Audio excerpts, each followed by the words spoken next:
Hey, agripreneurs, welcome once again to the Panuka Agribusiness Hub YouTube channel. This is yours truly, one Mr. Panuka from Panuka Farm. Always a pleasure to have you here on our platform. Big question. Obviously, in the background here, you can actually see quite a lot of greenhouses or tunnels, as they call them. And if you're an open field farmer or just, planning to actually get into farming, there's a high chance you are actually yearning to get into this kind of farming. But before you actually go crazy and look at fundraising to actually get into this type of farming, I strongly encourage you to actually watch this video all the way to the end so that we save you the anguish and obviously make sure that you don't spend money unnecessarily before watching this video to the end. All right, guys, so I'll see you shortly as we actually begin to unpack this video related to greenhouse farming.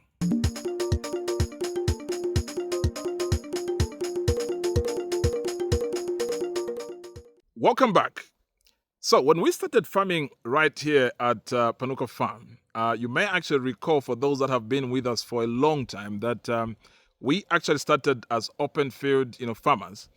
And right here where you actually see all these greenhouses is where we actually started from open fields and started farming sweet peppers. We actually started with broccoli and cauliflower back then, right on this spot where you actually see this avalanche of greenhouses. And of course, over time, we've actually been greenhouse farmers, and until recently, we kind of gravitated on farm to 100% open field farming. So open field, greenhouse, and now open field. Of course, this farm still is around. We're still producing and getting better and better at it. But the issue is that from this journey, we have actually picked up quite a lot of interesting, lessons that we think are actually very beneficial to you, just in case you're actually just beginning to think about getting into this form of farming. We can actually save you quite a lot of money and potential anguish, and hopefully you can hang on until the last bit of this video. So let's get into the juicy parts of this video. So the first thing that we probably can actually look at is what was the motivation why we actually opted to go greenhouse, farming from open field farming in the first place. The first, obviously, was from a climatic, perspective in terms of, climate proofing our, agriculture, enterprise. At the time, in open field, we did, strawberries. We also did sweet peppers.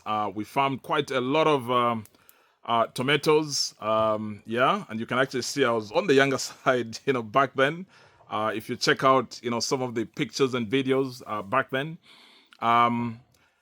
But then we actually decided that we're actually going to concentrate on sweet pepper, farming as one of the core, crops. But then we had a lot of what is called, sun scald. And sun scald is basically a condition where the sun rays, gets to affect, sweet peppers with a patch. So that is not, a disease, but just a condition arising from the sun rays. Unfortunately, that actually renders the sweet pepper, to become unmarketable. You can't sell sweet pepper that's been affected by, sun scald. So from that perspective, we actually realized that we are sharing, the production losses with the sun and ourselves almost 50-50. And so to try and climate proof our production, we actually looked at, greenhouse farming. The other issue that actually compelled us to go greenhouse farming, we were actually trying to remodel our business, model. At that point, we were actually doing what is called to whom it may concern farming. Now, to whom it may concern farming is where you actually farm. You actually don't know who will buy your products. But then we were actually gravitating into contract farming, where you actually look at either chain stores to be the off-taker of your farm produce to try and smoothen your market, risks. But then most of the chain stores have a business model where if they award you a contract to be the supplier of either sweet pepper or tomatoes, the expectation is that you actually be an all year round producer. And issues around climatic impact on your production, unfortunately that's your own business. For them, the expectation is that you're professional enough to sort out all your production related risks, including impacts by climatic conditions. So all these issues around sun scald, the impact of sunlight, the impact of rainfall on different horticulture products, that's your business. And unfortunately they don't want to hear about that. So that's what it basically entails when you step up to do contract farming. When you do to whom it may concern farming, you're selling at open markets, the likes of Soweto, if you're in Zambia, Chisokone on the Copper Belt, or any other markets around Africa or anywhere where you are. You are not obliged to show up at the market every day. But when you do a contract, the expectation is that you actually step up and you have a responsibility to actually resolve any risks that actually affects your production. So to strengthen our business model to do contract farming, we actually realized that we needed to climate proof our production. And that's the more reason we actually went into that kind of investment. And that was one of the big motivations why we actually had to gravitate to this sort of investment. Now, besides just climate proofing so that there's consistency in production, because remember, the business model when you're actually doing contract farming is that there must be consistency in the quantities of production, but also the consistency in the quality of the produce that you're actually taking to markets. And climatic issues actually does affect both of those. It actually affects the quality of the produce, but also the quantity that you actually take to market. And that's one of the value propositions of basically going this route. But the big question is that did we actually get to enjoy the benefits that were perceived back then? Quite largely, we've actually enjoyed those benefits because we actually saw that, especially in sweet pepper production, back then, obviously the first issue was that the sun scald used to hit us quite badly. We actually used to have like 40%, production losses arising from, sun scald. But once we actually invested in greenhouse farming, we actually saw that sun scald was actually reduced to less than 10%, except for the sweet peppers that are either, especially on the western side where the sun is, if the greenhouse is actually open. But generally, we actually saw that it reduced to below 10%. So yes, we actually got the benefits. Now, the second issue is around just general productivity. Of course, the fact that the production losses went down, it means the productivity went up. But we also saw that the quality of the produce actually, became excellent. The longevity of the production, period for a specific crop was also very good. The lowering of the disease and pest, incidences also was very good, generally speaking, to increase, productivity of our farm produce. And you actually, if you go on our YouTube channel, check on the playlist for sweet peppers, you actually note that when we started, the time we used to do open field, most of the sweet peppers would just be maybe a meter high. But the same varieties that we have actually done over the years, especially the two, Duke and Diva by Stackers, you actually note that we actually now started having what we're calling the Panuka sweet pepper forests, where our sweet pepper now was actually growing very bushy like a tree, and would actually be harvesting for close to a year or even longer. So we certainly have over the years seen the benefits of greenhouse farming in terms of increasing general productivity arising from improving the quality of our produce, but also the quantum of the produce, given that we have minimized the production losses across the different crops that we've done, especially sweet pepper and English cucumber, which has actually been the two big crops that we've been doing here at Panuka Farm number one.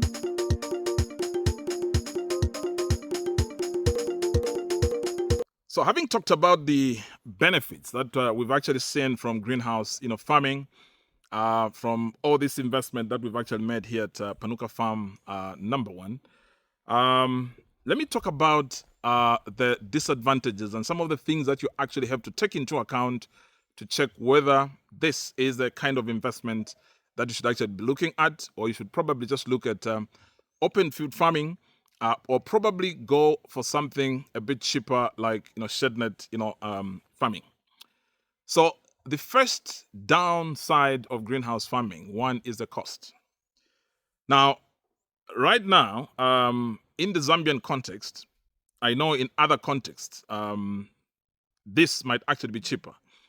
But in Zambia, you find for what we have here, it might actually cost you anywhere between 20 to about $30 per square meter, just to get this kind of infrastructure.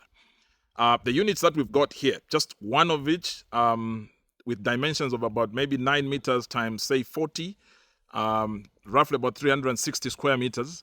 Multiply that by about $30 per square meter. And then that will basically give you the total estimated cost of just one piece.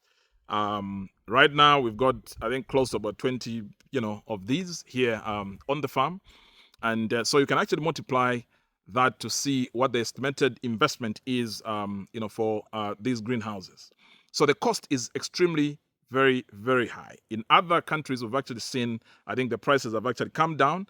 And we've also seen some of the innovations in other places, Kenya, Nigeria. We've also seen some, innovations in Zimbabwe, where there's some kind of DIY, greenhouses. Now, if you have actually stayed long on the Panuka Agribusiness, Hub YouTube channel, you actually note that we do encourage DIY greenhouses. But then ourselves, we had quite a bad experience when we started with DIY. Given that the first that we did, sank in, and it actually became more costly than what we actually have here, which is tried and tested. So if you actually want to go the DIY route, do it yourself, make sure that you're actually bringing tried and tested experts to do it for you. Otherwise, if you bring quacks, as they are called, the investment might actually be more expensive. Remember, you are actually turning up to farm, not to do experiments. So be very clear about that objective. Okay? So the cost is one big one. And then the problem that is also there is that the payback period for these kind of investment takes a while. Worse, if what you farm in here is not contracted. You cannot go into greenhouse farming and you are doing what we call to whom it may concern farming, where you still have to hunt for markets. This kind of investment is good when you have what we call a turnkey, contract, supply, contract with an off-taker. You've agreed the quantities, you've agreed the frequency of deliveries, and the certainty around your projections. But if you're still doing to whom it may concern farming, where it's not very clear exactly who will buy your produce, this investment is not the best because it can easily turn into a white elephant. So make sure you have an off-take contract before you actually go out investing in this. And we've seen it ourselves. Of course, we are now much more into contract farming, but there's still some noise, I think, in that model. Sometimes you have excess, produce, given that the market is probably too small. You've probably overinvested, and then there's this empty space. Now, remember, if the price per square meter is $30, per square meter, you need to make sure that you actually get much more than that per square meter. But any point this kind of infrastructure stays idle, you are basically losing out $30 per square meter, over time. So that is one of the big issues. Make sure that you have an off-take contract if you actually have to get into this sort of investment. Otherwise, it actually becomes a white elephant. The next point is that given the cost that I talked about for this environment, you need to make sure that you have a very good, well-skilled team that knows how to farm in greenhouses. You may be quite skilled in open field farming, but farming in greenhouses comes with quite a lot of skill set. Remember, you have this priced, cost per square meter, And you need to make sure that once you plant something, it actually turns out right. And if you end up with production-related, costs arising from incompetence of the team working in these greenhouses, unfortunately, your production losses might actually increase. So make sure also, if you're actually going to go into greenhouse farming, this is not a training ground, where people are learning how to farm. Unfortunately, you're actually losing time. You've invested in this, very expensive infrastructure. You need to make sure that you've got a team that knows how to farm in this environment. Given that there's quite a lot of shenanigans that actually do happen in this environment. And one of the things that we've actually seen is that the productivity is good when you're actually starting. But remember, you're using the same lines every cycle. So as such, there must be some level of expertise in terms of land management, fertility management, and all that, so that you don't have production-related losses over time due to, the diminishing fertility of the land, over time. And those are some of the things that we've actually seen ourselves that, even the aspect that I talked about on the sweet pepper forests, we actually saw that in the early first 5 years of greenhouse farming, angelic production. But over time, 8 years into your production, you are actually applying the same ethos that you have applied in your earlier, years, but then the crop is just not happening. So it actually requires quite a lot of expertise, because then there's also elements of, salinity. Sometimes there's also fertilizer antagonism, given that you've got these lines and then maybe you've overapplied, fertilizer. So quite a lot of, shenanigans that actually do happen. And as such, you need to make sure that you've got a team that is functional, that knows how to farm in this kind of environment. Because what happens in this environment, it's a micro, climate that requires a different mindset compared to open field farming. There's a lot of knowledge that you bring from open field farming, but then there's quite additional techniques that you require and skill set, to farm in this environment. Otherwise, you have endless production-related, losses, and it looks like you are in this, endless trials throughout. So one of the things that also happen in terms of financing costs is that quite a number of farming enterprises sometimes actually go best, as they call them, in financing. So if you get money from a bank to finance greenhouse infrastructure, and this is something that we have also faced as an enterprise. You find that if you plant, say, sweet pepper, which is what we have right behind me here, it takes quite a while for this crop to turn around, maybe 6-7 months. And then just in case you also suffer from production related, issues, the real turnaround might actually be close to a year. And then here's a bank that actually gives you money that 1 month down the line, they actually want you to begin to pay. Where are you going to get the money to actually begin to repay the bank? So it actually becomes worse if you don't have an offtake contract, given that you also have market-related, risks after investing in such, infrastructure. So again, like I said earlier, if you don't have the market, this is bad investment. Don't try greenhouse farming unless this was just given to you as a grant. But even then, the expectation is that there must be a good return on investment. So if you don't have an offtake contract, don't try this. If you're doing to whom it may concern farming, don't try this. If you don't have a team that actually knows how to farm in this kind of environment, don't try this. And if you're also using a bank loan where there's no moratorium, which is basically like a grace period in terms of paying your principal, don't try this. Because the bank will come after you, barely 6 months. Actually barely 1 month after they give you the money. If you are lucky, they actually give you a grace period, which is called a moratorium of 6 months. Probably you might make it. But guys, from experience, these things are not like, 1+1. It takes quite a while to actually turn around, your production. And as such, you find it takes you probably 1 year and 6 months to actually stabilize in terms of production in this kind of environment. So you find even 6 months grace period is not enough. But then if you actually financed this using a bank loan, the bank will actually come after you. And you actually end up defaulting, given that the structure of the facility itself did not match the nature of the investment. And you find you have actually defaulted, not because you are bad at what you do, but it's just because the structure of the financing was not right. So be very careful about greenhouse, farming from that perspective as well. One of the other issues that we've actually, suffered from is some of the ventilation-related challenges. These tunnels that you actually see here, at some point they actually produce you spectacular, crops. But if the ventilation is not done right, you actually realize that you end up with quite a lot of production-related, losses.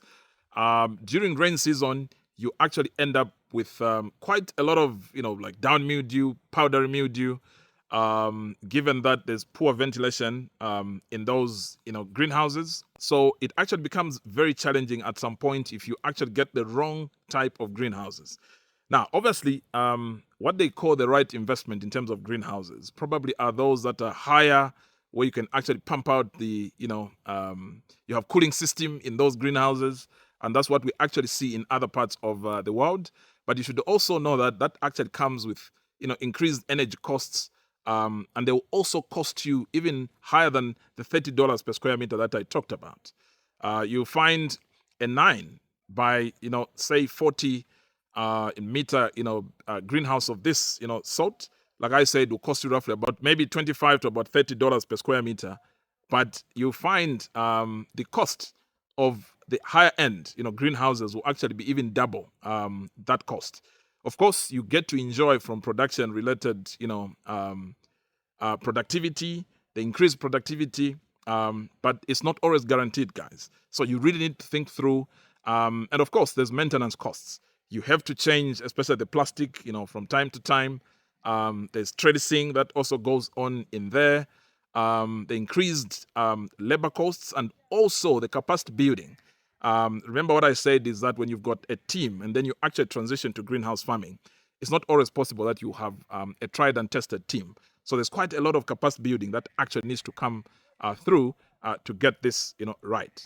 One other critical issue that you actually need to take into account when it comes to greenhouse farming is the nature of the crop that you're actually growing. Given the $30, per square meter that I actually talked about, you need to make sure that whatever you're actually farming in there is actually of high value. If you're actually going to put something of low value in a greenhouse, unfortunately, the investment is actually not worth it. That's one of the points. Now, the second issue is that there are also certain crops that actually don't do well in greenhouses at certain times of the year, given the microclimate in there. And one typical example is this iceberg lettuce that you actually see right behind me. When it actually is a bit colder, a bit cooler, you actually find that iceberg lettuce will actually do well in a net shed or indeed in a greenhouse. But you find in certain times of the year, you're actually better off doing this in open field like this. You actually realize that it actually, flourishes. Interestingly, the crop that you actually see right behind me here, right here, we actually had some greenhouses. Those 3 that you actually see on the other side, we just moved them from here. When they were here, this lettuce was actually not doing very well in those greenhouses. But now that we've actually removed those greenhouses, look at how it's actually flourishing. So it actually matters what time of the year, and also knowing that it's not every time that every crop will actually do well in greenhouse.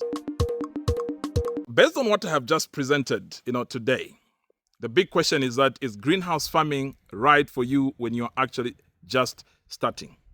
Like I said, do this only if you know you've got an offtake contract, you've got the expertise of farming in this environment, and you've got the right kind of financing. Otherwise, this will become a white elephant and the status, symbol that I've got greenhouses, yet the real productivity is actually not there. Okay?